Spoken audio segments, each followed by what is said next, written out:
Hey, beloved, welcome to another interesting chapter of the book of Sean. I know that life is an amazing adventure. Things pop up that you didn't expect, and you have to deal with things that you didn't plan for. Nobody watching tonight can say that every day of your life has been exactly what you planned, right? We've all had things sort of just jump out of nowhere, and you got to adjust. You got to lean with it. You got to rock with it. You got to find a way to pick up the best of who you are and keep going forward, even on days when you feel like staying where you are. What about those days where you don't feel like moving at all? See, life is a complicated and somehow beautiful endeavor. And my guest tonight knows that firsthand. You're about to hear about a condition, a disease, and I'm almost certain you've never heard of before. You're about to learn about something that my guest has had to live with that I'm almost certain you've never heard of before. I'd never heard of it.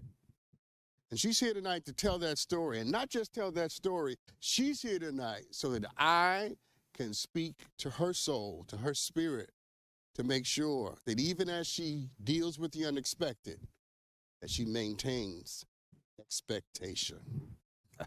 Welcome to the show tonight, Onyx Monopoly. Hello, Dr. Sean. How are you doing? I'm doing well, Onyx. It's so good to have you. Thank you for being here. It's great to be here. Thank you for having me. Listen, when I heard about your story, I was fascinated to be able to tell people about this. And so let's begin this way. You have a very rare and very uncommon disease called Brewery syndrome. Tell everybody what that is. I don't know if it's considered a disease. Okay. It is definitely a condition. Okay. And Brewery syndrome is a condition where your body produces ethanol through, it's like endogenous fermentation. And it's caused by yeast and bacteria in the gut. And I've learned recently that also it's causing your throat as well. But mine started in the gut. Okay. So pretty much I make my own beer. Yeah, I was just about to ask. Okay. So that means that when you say you make your own beer, like break that down. What does that mean? So you're I'm gonna just speak on my personal situation. Yes. My body, my gut, I had an ulcer apparently, and it was infected. It had, because I've had a lot of bowel resections and surgeries with my colon and stomach. But I also had ulcers previously prior to that. But apparently I had ulcers and they were infected, which caused yeast and bacteria on top of hypoglycemia. And so I would drink a lot of juice and, to try to keep my sugar up. Well, when you're drinking that juice with yeast and ethanol and, this stuff going on, your gut starts fermenting. It starts making alcohol. And so pretty much that's what my body does. It just ferments when I have the condition going on. Wow. And I heard you found out that you had this in a very interesting way. Can you tell that story? Don't get me to cry so early, Dr. Sean. Okay, hold on. I'm here for it. I might cry with you. Let me tell you, I did this with your producer. I'm like, I'm not going to cry because it's so emotional. It's so, I literally have not been able to tell the story without crying. One day I will, but I didn't start drinking alcohol until I was 30. And so I started drinking around 30, just having a good time, not an alcoholic or anything, but just casually drinking. And I noticed shortly after that, shortly after that, I kept having bowel resections, bowel obstructions, perforated bowels due to another situation. But shortly after that, I started shaking, right? I would get these shakes and you feel like you want to die. And I had all these people around me saying, you know what? You're having withdrawals. I'm like, withdrawals from what? They said from alcohol. I'm like, I don't drink that much. And they said, well, when you do, you binge. And I'm like, what the hell? So on a Friday night or something, I have a drink and now I'm an alcoholic. So Dr. Sean, I literally kept shaking and having this. So what I started doing is I would drink it and it would stop. But my drinks of choice was like red wine or cranberry and vodka. And so I realized when I would drink, it would stop and I feel normal. I'm like, oh my gosh, I'm an alcoholic. So I would walk around because I didn't want to feel like I would die. I didn't want to start shaking.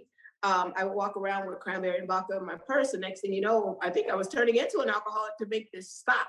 But unlike your average alcoholic, or just say a regular drinker, if I have one glass, it was like I drank a whole bottle. So to make a long story short, I started going to AA and I said, okay, I guess I need to go to AA. I need to really say I'm an alcoholic. Hi, my name is Onyx. I'm an alcoholic. And then I said I had to stop drinking if you're holding yourself accountable for being an alcoholic. Well, these problems started to happen, but they were happening when I was driving and it was getting worse. But when I wasn't drinking, I was, still feeling drunk and like I'm gonna die. So I ended up, to make a long story short, with multiple DUIs in California. But the crazy thing is, when they would have me blow or they would take my blood test, I would test, but I was like, I'm not drinking. I wasn't drinking. So I started to think I had split personalities and I'm probably turning up and not remembering. And I ended up in jail. So I ended up in jail in LA County. And in jail, the nurses and doctors said, you smell like you're drunk. Okay, I'm in jail. Is there a bar? Because at this point, I want to just be an alcoholic. Turn me to the vodka, let's turn it up. And they're like, you're drinking Pruno. I'm like, what the heck is Pruno? So I ended up passing out and almost dying in Linwood jail. And I found out in Linwood, ICU, that I had hypoglycemia, severe hypoglycemia, which is a form of diabetes, if you will. Yeah. Where I overproduce insulin. And so that was one of the reasons I had the shakes and, felt like I was going to die. And the doctor, I was telling him this story about drinking and carrying it. And he laughed. He said, he said, I'm not laughing at you. I'm laughing at the situation. He said, you weren't an alcoholic. You just were you were never diagnosed or misdiagnosed. So it wasn't the alcohol that was making the shake stop. It was the sugar, the cranberry juice or the sugar content, the wine. And so I finally figured that out. But unfortunately, I still was feeling drunk and having these episodes. So fast forward, I'm out of jail. I'm on probation with a suspended prison sentence because I took a deal. And I'm like, okay, so now the shakes are happening and I'm drinking juice.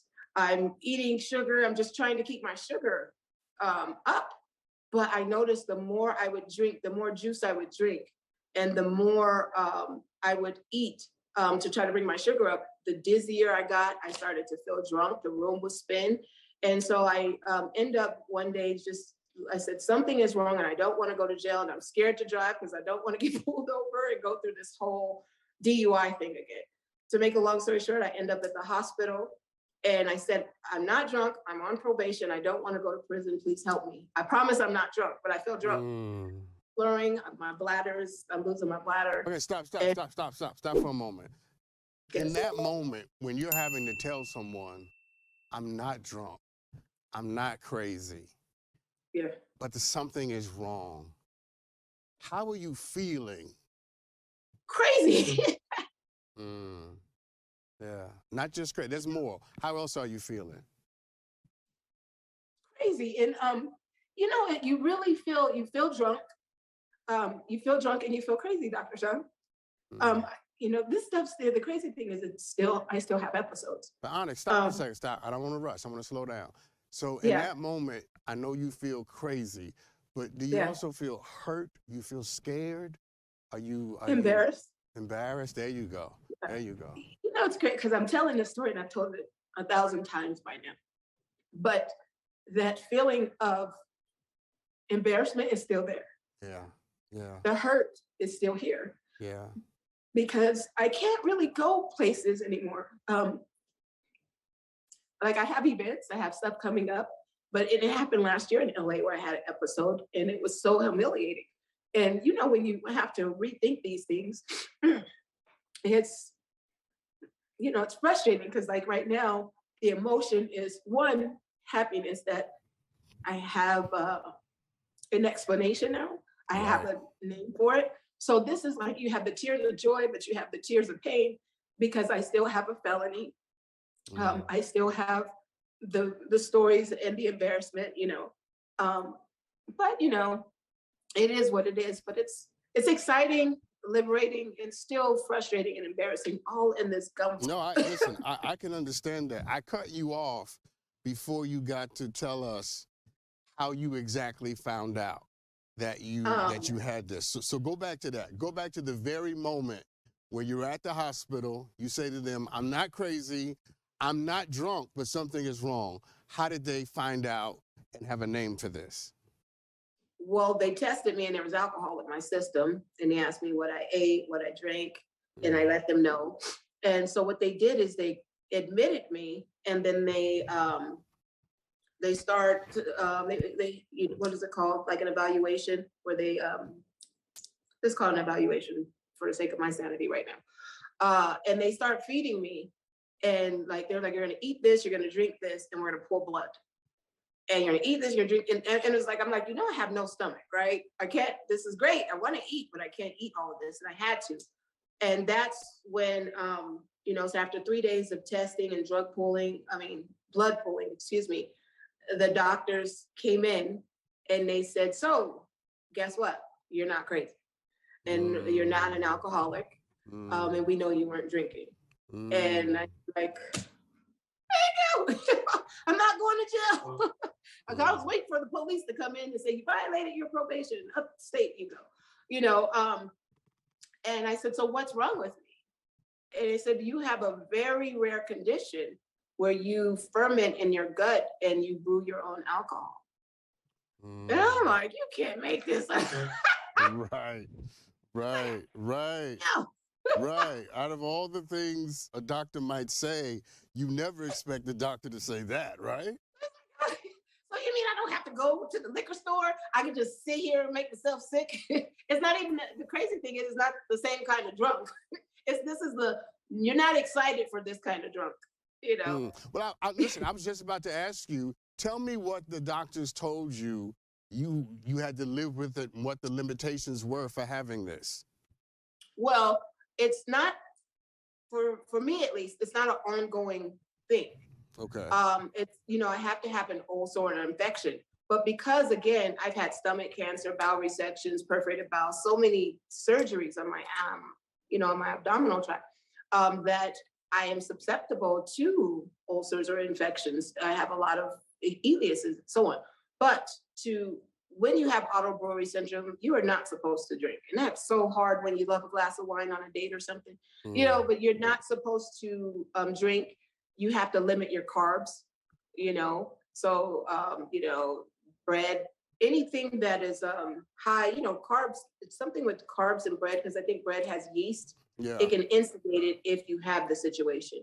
But Onyx, you mentioned that this is not the kind of drunk that people want, right? Say more about that, because I want people to hear this. It's not that good buzz where you're like, hey, you know, I mean, you don't wake up to strangers in the morning. You know, whole nother show. No, but it's not an exciting, not that drunk is exciting, but you know, when you go out and you have a buzz and you feel good, it's not that. This is an uncontrollable feeling. Like you're just, it's like, imagine just being drugged and without your own permission. It's like my body is working against me. And stop right there. Because that's the moment. And that's the moment where I think everybody can connect with what you're saying. Because if you've ever been sick, you've ever had to deal with something, you know what it is to have your body work against you. And you can't figure out what's going on. Why aren't the systems working? And I want to stop there, because a part of what I want to do tonight is really begin, now that we have the story, now that we understand what it is I want to begin to explore what it's done to you. Not physically, we got that, but what it's doing to you emotionally, spiritually, psychologically, and what are the burdens and the crosses you've had to bear. And I bet you, Onyx, all the money in your pocket against all the money in my pocket, that while I've never had the syndrome that you are living with and dealing with, I know what it is, and my audience, we know what it is to have to carry a cross. And we're all going to talk about it right after this. We'll be right back with some of that and a lot more of Onyx and her story right after this. Welcome back, everybody. I'm talking to my sister. Yes, I adopted her, Onyx Monopoly, with an amazing story about a syndrome that few of us have heard of before, auto Brewery syndrome. Onyx, before we took our break, I mentioned that I want us to sort of take a turn. And now that we know what it is, and we know what it's called, and we know what it does to your body, what I want to know is, what has this been doing to your mind, to your heart, to your soul? It's done a lot. One of the things I can say that has really been messing with me lately is that because of the syndrome, it's been attacking my pancreas, and I'm possibly up for, if what they're doing now doesn't work, I'm up for a transplant. So that has been like, you know, what else? Like, you know. Okay, but stop, because that's no little thing to say. That's big. That's big. So I'm sure that inspires anxiety. I'm supposed to cry. This is the Book of Shaw. Everybody cries when they come on the show. Like, literally, everybody. Cry. but I'm sure, I'm sure that inspires anxiety and fear and a sense of your own mortality, right? Oh yeah. I'm on you know, they're trying to find medications to make my pancreas stop producing. I'm not even getting paid for producing all this insulin. And so they're going to try to take half of it if the medication don't work. And then if taking half my pancreas doesn't work, I go on the transplant list. That's scary. It's just, you know, I feel like the female joke, since everybody is nicknaming us. Like, what else? What other organ in my body is going to fail? I need a filter for this health. So that's affected me, because that's something that you're constantly, you know, I got to go, don't eat this, don't do this, don't stress, because if I ferment, it's like drinking for a person whose liver's jacked up from drinking too much. So you're not drinking, you get chronic pancreatitis. Well, my body is having a party, a Super Bowl party with a whole bunch of beer and stuff on its own, and my pancreas is getting mad when I give up. Hold on, Onyx, because you're here tonight and you're talking about this, and I celebrate you, I applaud you, I honor you just for being able to sit up straight and talk about this, because most people would not be able to do that, right? We would be so overcome with the emotion and the despair. But on the difficult days, what do the difficult days look like for you? You know, my most difficult days, you know, because again, auto brewery syndrome is not always active. It's just like when my sugar drops, I wonder if it's active, and then it throws you into like panic attacks. Right. And you're like, you know, and then, you know, because the other thing is, you know, if you get too drunk, you pass out, right? So if I'm brewing or my sugar's dropping, I get anxiety, like I don't want to pass out. I don't want to hit my head today. Hold on. How are you dealing with all of that? Like, what are you doing to help you handle the emotional side? I talk about it. And, you know, you have therapy. I talk about it. What do I do? I don't play, gosh, I feel like it's just a waterfall and I can't make it stop. You got some tissue? You have some tissue there? I have a towel, but I didn't want to pick it up. No, Thank you. Y'all better put a filter on these tears. No. How do I deal with it? I just deal with it like I do everything else in life, right? And unfortunately, a lot of my syndromes are, especially, I would say, the okay, stop. We're gonna do some work now. Don't make me cry anymore. I can't promise that. How does this make you feel about yourself when nobody else is around? What are you saying about yourself? Honestly, I look myself in the mirror every day. I'm proud of myself. I don't have a victim mentality. I just get frustrated because I'm a fixer. I can fix and conquer most things. You tell me I can't do something, I'm gonna move the heavens and the earth to prove you wrong. But I'm telling my body, come on, girl, get it together. But this you can't fix. This is something that it's outside of your control. And so you deal with it. By doing what? You just live, Sean. I mean, I can't be obsessed with worrying because I believe, what happens when you worry and stress? Your body dies, right? And if I worry and stress, I'm gonna get more ulcers. But the negatives, the negative aspect is if I go out or I have an event and because you don't know when you're brewing.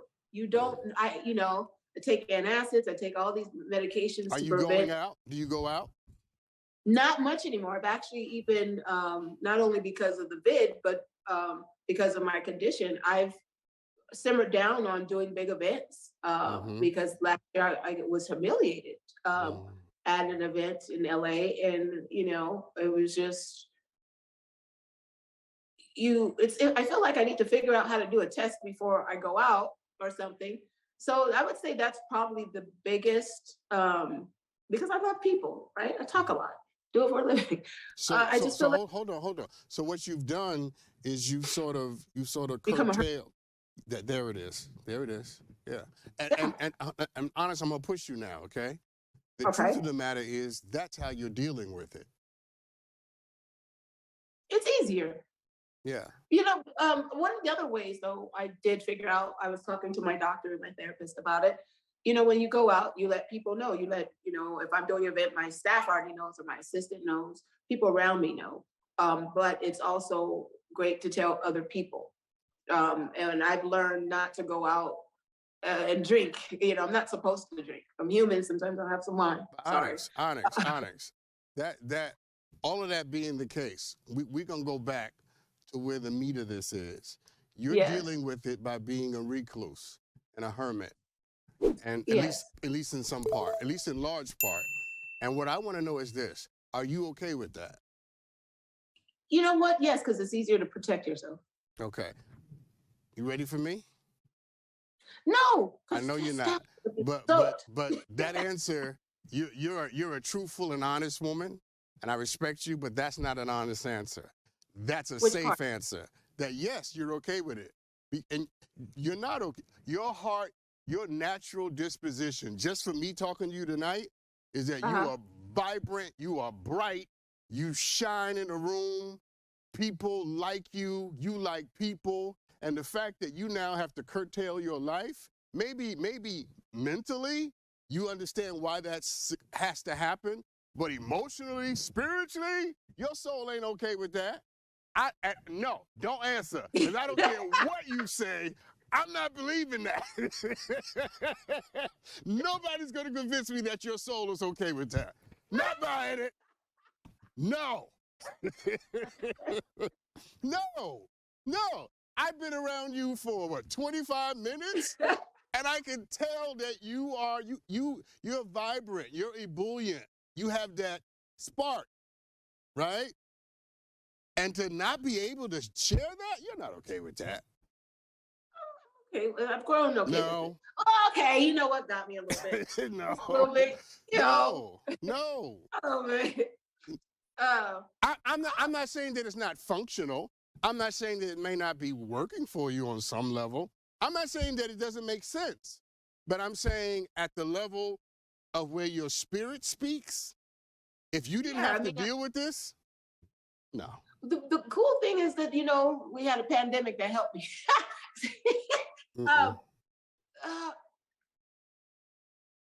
The way out is to say it, just so you know. No, I'm processing. And the way out is to say it. Well, say what? I'm not okay with it. I'm okay. Am I all the way okay? No, because I'm used to throwing big events and doing event, after event. And it's like down to, am I going to throw an event? Honestly, And the way out is to say it. Say what? I'm not okay with it. I'm not all the way okay. And the way I'm out not is all the way okay. and the way because out I is found to peace. say it. No, but I found peace because let me tell you, although I love doing my events, I found that most of my events were done to please others, and not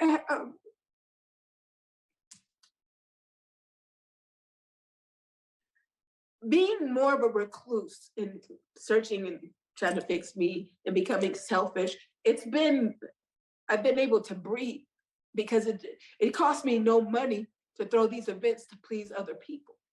I've been focusing more on charitable things where I'm not buying love and friendship and popularity, you know. But you can't have So that's love, why I say I'm but you not all can't, the way okay. Onyx, But I'm you not all the cannot way have okay. love and friendship and be a recluse. I'm not talking about the parties. I'm not talking No, I about. know, but that's why I'm saying that, Dr. Sean, I'm not all the way okay, but I'm partially okay because Yeah. I've learned to do what's important. I don't have to do all these events. But the sad part is I do think of like there's All-Star Weekend. I do want to have a big event, but I'm afraid that I'm gonna start having fun and then I'm gonna pass out. You know how you have those fears in your dreams. You and I are going to agree to disagree on this one. Well, okay, we'll Because agree to disagree. I think that anybody in your position would have a dual answer in the sense that you've learned to adjust, you've learned to see the value, you've learned how to make it work for you. Like I get that. So I'm totally with you on that. I'm saying at the substratum, at the base beat and the bottom of where you live, fundamentally, see, let me put it this way. Yeah, I'm not happy having to make a choice. Like There you go. if I had my choice, I would say, all right, All-Star, big event. But because of my health, I'm saying no, because I'm gonna pass out. I might be fermenting, my sugar might drop, and I'm gonna be humiliated. Then I gotta deal with that public humiliation for 6 months mentally. Yeah. So You understand? So let me say this to you, because this is the part that I wanted to give to you, because you've gifted us tonight with so much of what I think is an amazing story. And I wanted to really gift you with something, and to give you something really to hopefully to feast on, to feed on, in days to come.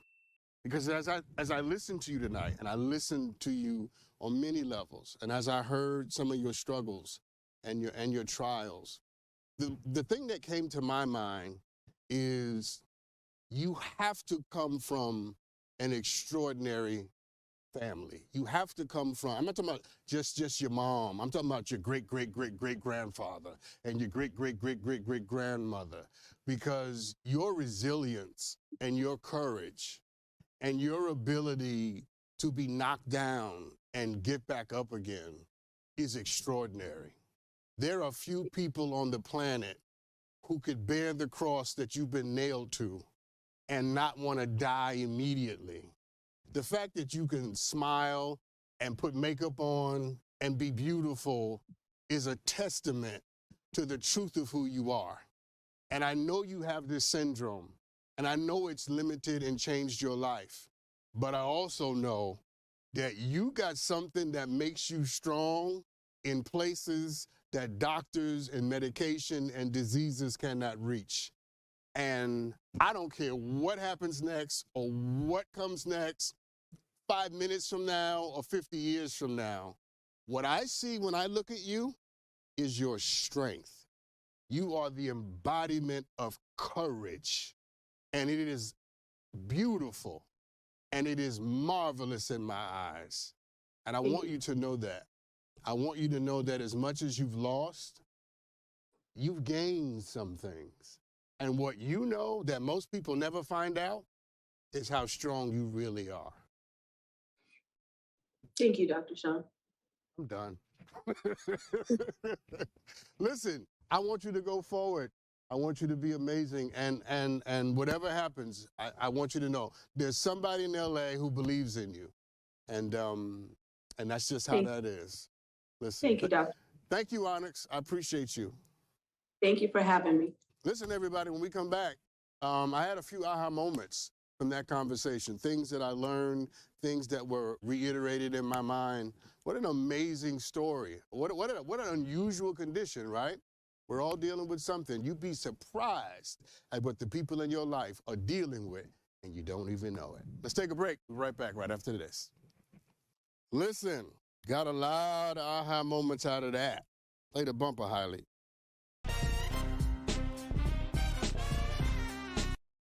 You know what's amazing? Human beings have this incredible ability to adjust. We can adjust, we can amalgamate, we can accommodate many different things. But just because you've adjusted to something doesn't mean that your soul is okay with it. Just because you've done the hard work and the courageous work of finding a way to go forward does not mean that you're not grieving the life you wish you could live and wish you could have. And that conversation tonight taught me that you can be well adjusted and still be grieving. You can be working to overcome and learn how to live with something and at the same time have a part of you that's just frustrated about what can happen, what won't happen, and what has been lost. One of the things I tried to do in that conversation, and I want to invite you to do in your own life, is to be courageous and honest enough to sort of say what it is. It's okay for you to be able to say, I'm not happy with the fact that I got to take care of my adult parent. I'm not happy about the fact that I got to deal with my child that keeps getting arrested. I'm not happy about the fact that I don't have financial security. And the list goes on. And at the same time be able to say, but I'm going to meet this challenge. And I'm going to fight this battle. And I'm going to win it. Those two things don't cancel each other out. In fact, one makes the other possible. We begin with honesty. We begin with how it feels. We begin with what it is. And then we move to what we hope for. But hope makes no sense without despair. And while Onyx is certainly not in despair, there's a part of her that's grieving. There's a part of me that's grieving. There's a part of you that's grieving. The you wish you could have been if the world and life had simply left you alone. I think she's going to be fine. I know that there's no medical solution to her problem, but much of this is about spirit. And much of what we face in life isn't about physical, it's about spirit. It's about how we psychologically, emotionally, and spiritually attack whatever is in front of us. Yeah. I wish her joy. I wish her love. I wish it for you too. Let's do some Ask Dr. Sean. Hailey, play the bumper, man. You guys always send me amazing videos, and this one is no different. Let's take a look at it. Hey, Dr. Sean. My name is Uniqua. I'm from the Bronx, and I have a question for you. So for Thanksgiving this year, my boyfriend and I went over to his family's house. Let me add, my boyfriend and I have been together for over a decade, so I'm very familiar with his family. Everything was cool for the most part, but towards the end of the evening, his sister and I ended up getting into an argument. So now Christmas is approaching, and we're having Christmas at my house this year, and I don't know what to do, Dr. Sean. Like, should I invite her? I mean, we haven't spoke since. There hasn't been any apologies exchanged, anything like that. But I'm wondering, like, should I let bygones be bygones for the sake of the kids and the holidays? Or is it my house, my feelings, my rules? Help me out, Dr. Sean. What should I do? I like that. My house, my feelings, my rules. Sounds like me. But no! How about this? It's his sister, which means you're going to run into her again. There's no getting around her. She is the sister of the person that you're in love with. And she's a part of his life, which makes her a part of yours. Not every day, right? Not directly in your kitchen, but in the universe of your life. See, what I would do is I wouldn't invite anybody to my house who had a conflict with without first having a subsequent conversation with them, brief, about inviting them over. See, here's what I would do. I would say, and you can text it. Listen, Christmas is coming. You're my boo's sister. You're invited. But the last time we got together, we kind of had words. And I'm over it if you're over it. If you're not over it, then maybe you shouldn't come. But you're more than welcome. I just don't want to have a repeat of what happened the last time we got together. I think that's a message worth the trouble of sending. Because you don't want it to be the case that the first time you have a conversation about it or first time you even have any contact is when she walks through your door. And now she's in your space with all that energy and you having energy and she's giving it back to you. And now you're in your house though, which means there's no place to escape. There's no place to flee. You follow what I'm saying? I would deal with the bad energy, the negativity before it happened and just sort of say, listen, this is where I am. You're more than welcome to come, but let's just enjoy the holiday. Let's not do a back and forth. Let's not try to do any of that. And if you can't do that because you're still upset, then this ain't the place you should spend Christmas. And if you're not really over it, then I'm suggesting that you probably should be. Because life is too short to hold grudges about an argument that you have with your husband's or boyfriend's sister. Life is short. And if it wasn't an argument to the degree that it would destroy your humanity, then welcome to family. Welcome to having to deal with the family of the people you are in love with. I'm not saying you have to take disrespect. It sounds like you stood up for yourself. That's good.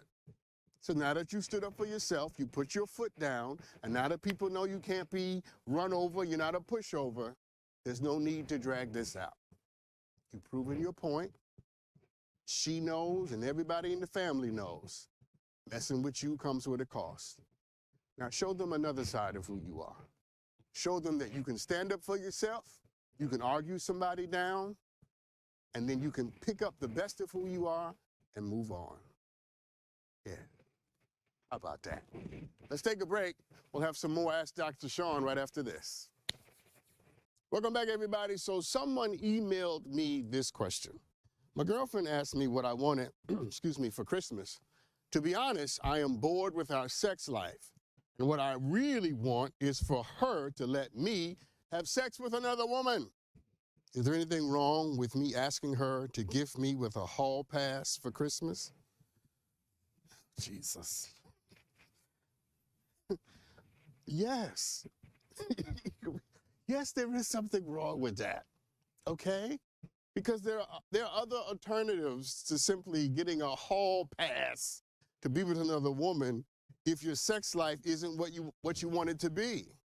How about before you ask for a sex pass, I was gonna say a sex pass, a hall pass, you work on your sex life. You do the hard work with her, without her, whatever it is, to improve the quality of your sex life. And you never know, she may not be happy with the kind of sex you're giving either. She may be just as bored as you are. And maybe the way that you two can bless each other is to, talk to someone who has expertise in spicing up the sex. Monkey sex. I don't know where I get this from, but anyway. No, you can't have, it's not for me to decide, but you can't have a hall pass. The way you fix something is not by breaking it. The way you bring something together is not by doing something that's going to rip the two of you apart. And you having sex with someone else, it's not going to have any good bearing on the relationship that you are already in. Don't run from your problems. Now, I understand that sex is important and people love to have it. It's a gift from God, in spite of what you learned in that church you go to. Sex is a gift from God. It's a very wonderful thing. But it's not everything. And what I'm challenging you rather to consider and understand that if everything else that this woman does checks all your boxes and the one thing she doesn't do well is sex, are you really willing to give that up or put that in jeopardy because of the 20% she can't do well? It's like the 80-20 rule, right? Person gives you 80% of what you want and you chase after the 20% that they don't give you, only to discover that when you get to 20%, that's all they got. Now you're missing all the 80. Work on your sex life together. Find new ways to discover your sexualities together. That's the work of relationship, and that's what makes it hard. If it were easy, there'd be no divorce in this country. It's hard because it's hard. And a hall pass is not going to help you. Because when you go home, after you've done sleeping with somebody down the hall, it's still going to be the same woman that you left. And just so we're clear, you're still going to be the same man who went down the hall.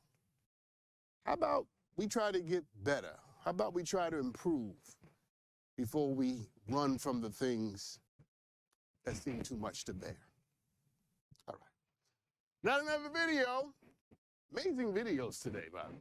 Let's take a look at this one. Hi, DrSean. So every year, my mother-in-law pretty much makes me come over during the holidays to learn her recipes, right? The problem is, I don't want to be mean, but I really am not fond for cooking. So how do I express that without being too harsh? Because for me, it's a waste of time, but I don't want to be mean about it. Contraire. I submit to you, beloved, that it's not actually a waste of time. It really isn't. I want to invite you to see this differently. This isn't about the recipes. This isn't about her cooking. And first, let me say, there is no way to tell someone I don't like your cooking without them being offended. It just doesn't exist. Now, either you got to bite the bullet and say it, which I have no problems doing, by the way. I will tell you I don't like your cooking while I'm in your kitchen, sitting at your table with a fork in my hand, because that's just how I am. Let me get back to the original story. I invite you to see this as not so much a mother-in-law, and maybe in her mind, she's trying to get you to learn her recipes. But you should see it as an opportunity for you to bond with the mother of the man that you love. An opportunity to be in the kitchen and to get to know her, to get to understand her, and her child, by the way. Because there's some things about him you don't know yet. I don't care how long you've been married or together, or whatever it is. There's some things about him that only his mother knows. This is an opportunity for you to learn, an opportunity for you to bond, and yeah, she'll give you the recipes, and when you leave the house, leave them there. You don't ever have to cook anything that she tried to teach you to cook, because it's not about the cooking. You know how black women are. When black women get together, I had a mother and my sister. My mother would be braiding my sister's hair and teaching her the mysteries of the universe. My mother would be trying to get my sister to understand how much paprika to put on the whatever, or how much seasoned salt to put on the chicken. And she'd be teaching her the mysteries of the deep, dark places of the human heart at the same time. That's how black women are. When we're together in the kitchen, and black people generally, when we're together in places where we're supposed to be doing one thing, we're really doing something else. This is an opportunity for you to have a different connection with his mother. That's not a waste of your time. That's a privilege. It's an honor. Take advantage of it. And if bad cooking ultimately leads to a great relationship, what have you lost? Because she might well say something not just to help you understand him and not just to understand her. She might say something to help you understand yourself. How about that? All right, when we come back, we're going to do a little bit of Here's What Doesn't Make Sense right after this. Don't go nowhere. Welcome back, everybody. So let's do a little bit of Here's What Doesn't Make Sense.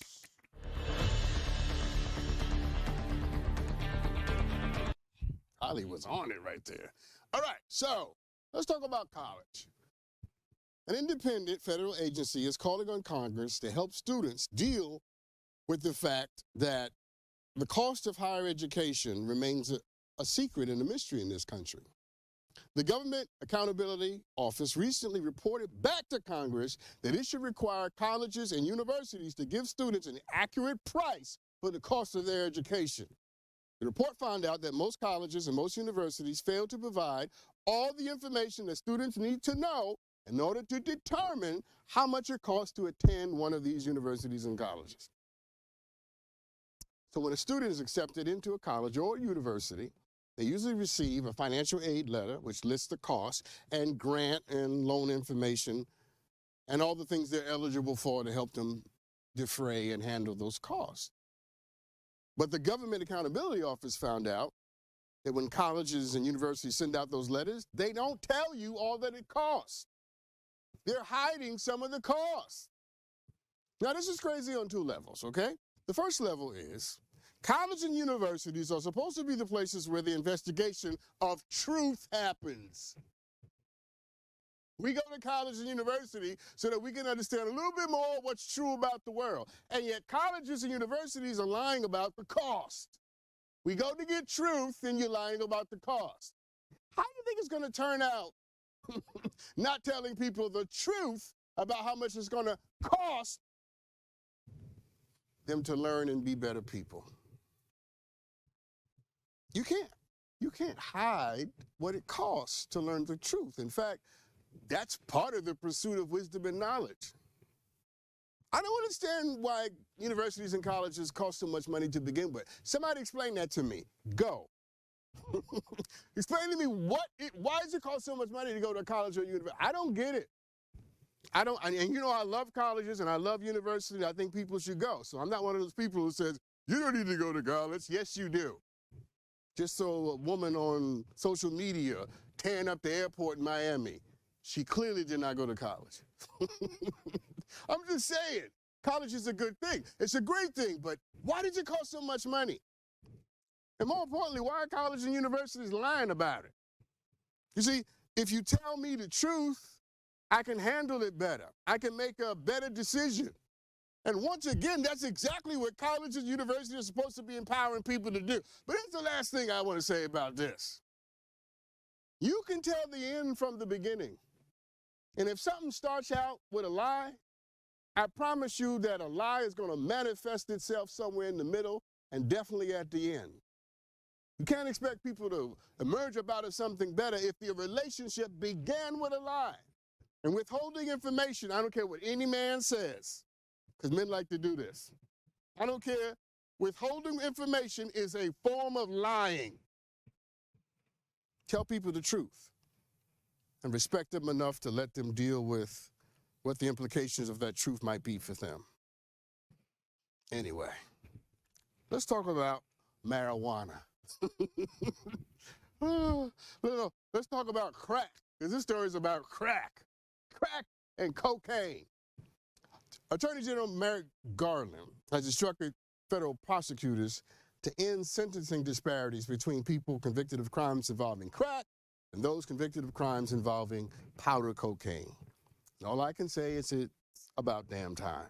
This disparity in sentencing has led to the disproportionate prison sentences being leveled against black and brown people, as opposed to what happens to white folks when they use cocaine. So black people using crack get longer sentences and sentence more often than white people using cocaine. And it's ludicrous. I'll tell you why. Is there any difference between crack and cocaine? I mean, is there fundamental, one is prepared differently? I'm not a drug expert, okay? I've never done crack, and I've never done cocaine. Not my thing. I'd rather have a cigar and some tequila. So I don't know. But my sense of it is that it's the same thing. And I have receipts. Merrick Garland said in his memo, the disparity is not supported by science and there is no significant pharmacological difference between the drugs. Ha! I was right. There's no difference between crack and cocaine. It's the same thing. One is cooked, the other one isn't. And yet, check this out. Right now, if you have 28 grams of crack, you can get 5 years for that. But in order to get 5 years with cocaine, you have to have 500 grams. If you're not good at math, let me help you. 500 grams is a lot more than 28 grams. And you should get more, shouldn't you get more time for doing more drugs? Not in America. If you do 28 grams worth of crack, you get 5 years. But in order to get 5 years when you're doing cocaine, you got to have 500 grams of that. This is crazy. Absolutely insane. I'm so glad Merrick Garland is doing something about it. It was a time in this country when black people were being punished, not just for being addicts, but for being black addicts, while white people were being protected, not just for being white, but for being white addicts. But an addict is an addict. We ought to treat all addicts the same way. That is with compassion, a sense of correction, decency, and accountability. But let me leave you with this. Don't ever tell me that racism is not systemic in America, because this proves it. It takes 500 grams of cocaine to get 5 years and only 28 grams of crack to get the same amount of time. Yeah, racism is real, but the cure for racism is also real. And the cure is for us to acknowledge it, to do something about it, and to correct the content of our hearts. Thank you for being a part of this tonight. I want to thank my guests for being here tonight. What an amazing, interesting story, right? Remember, beloved, whatever you're dealing with, whatever you have to carry, you can do it. As long as you're honest, as long as you're hopeful, and you remember to love. Yeah. Y'all be good to each other, right? I'll see you at the end of the week. All right? I love you. What else is there to say?